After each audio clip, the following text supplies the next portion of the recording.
YCP అధినేత జగన్కు liquor scam మెడకు చుట్టుకునే అవకాశాలు కనిపిస్తున్నాయి.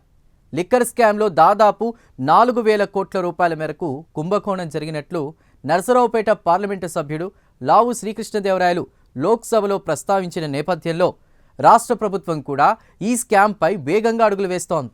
ఇప్పటికే సిట్ ఏర్పాటు ద్వారా లిక్కర్ స్కామ్పై విచారణ జరుపుతున్న రాష్ట్ర ప్రభుత్వం కేంద్ర సహకారంతో ఈ కేసును సిబిఐ విచారణకు ఆదేశించాలని కోరుతుందా? సిబిఐ విచారణ జరిపితే జగన్ అరెస్టు తప్పదా?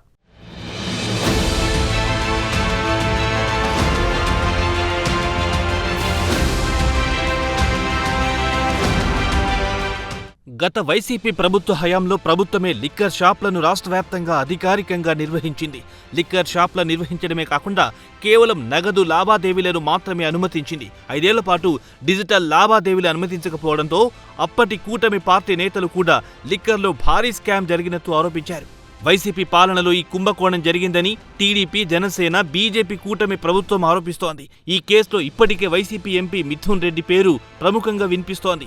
ఆయన అరెస్టును నివారించేందుకు సుప్రీంకోర్టును ఆశ్రయించారు. సుప్రీంకోర్టు మిథున్ రెడ్డికి తాత్కాలిక ఊరటనిచ్చి సిఐడిని అరెస్ట్ చేయొద్దని ఆదేశించింది. జగన్ విషయానికొస్తే ఈ మద్యం కేసులో ఆయన ప్రత్యక్ష ప్రమేయం ఉందని ఇంకా బహిరంగంగా ఎలాంటి ఆధారాలు బయటపడలేదు. కానీ వైసీపీ హయాంలో మద్యం పాలసీలో అవకతవకలు జరిగాయని, 20,000 కోట్లకు పైగా నష్టం వాటిల్లిందని కూటమి నాయకులు ఆరోపిస్తుండగా ఈ కేసులో దర్యాప్తు కొనసాగుతోంది. జగన్ సీఎంగా ఉన్న సమయంలో ఈ నిర్ణయాలకు ఆయన బాధ్యత వహించాలని ప్రతిపక్షం డిమాండ్ చేస్తోంది. కానీ ఆధారాలు బలంగా ఉంటే జగన్పై కూడా చర్యలు తీసుకునే అవకాశం ఉందని రాజకీయ విశ్లేషకులు అంటున్నారు. అయితే జగన్ను అరెస్ట్ చేయాలంటే సిఐడికి గట్టి ఆధారాలు, కోర్టు అనుమతి అవసరమని తెలుస్తోంది. ఇప్పటికే రాజ్ కసిరెడ్డిని అరెస్ట్ చేసిన అధికారులు విచారణ ముమ్మరం చేస్తున్నారు. విజయసాయిరెడ్డి, మిథున్ రెడ్డిల వద్ద వాంగ్మూలం తీసుకున్న విషయం తెలిసిందే.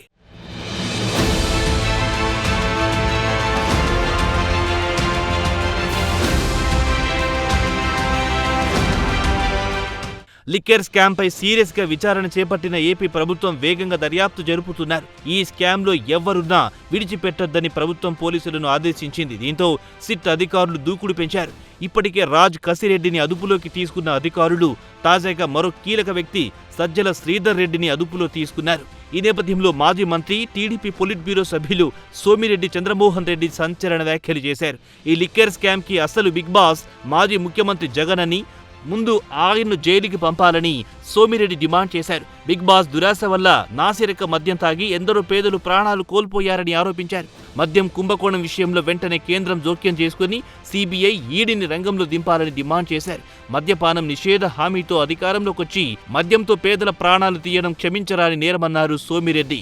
జగన్ జమానాలో జరిగిన లిక్కర్ కుంభకోణంలో ఇప్పటి వరకు 3,200 కోట్లు మాత్రమే సిఐడి వెలికి తీసిందని, అనధికార లావాదేవీలు ఇంకా పెద్ద మొత్తంలో జరిగాయని ఆరోపణలు గుప్పించారు. ఇది ఒక అంతర్జాతీయ కుంభకోణమని షాకింగ్ కామెంట్స్ చేశారు. 1.35 లక్షల కోట్లు నగదు రూపంలో బదిలీ చేసి డిజిటల్ ఆంధ్రాని కాస్త క్యాష్ ఆంధ్రాగా మార్చారన్న సోమిరెడ్డి ఈ కేసులో బిగ్ బాస్ అరెస్టు డిమాండ్ చేయడం ఇప్పుడు సంచలనంగా మారింది.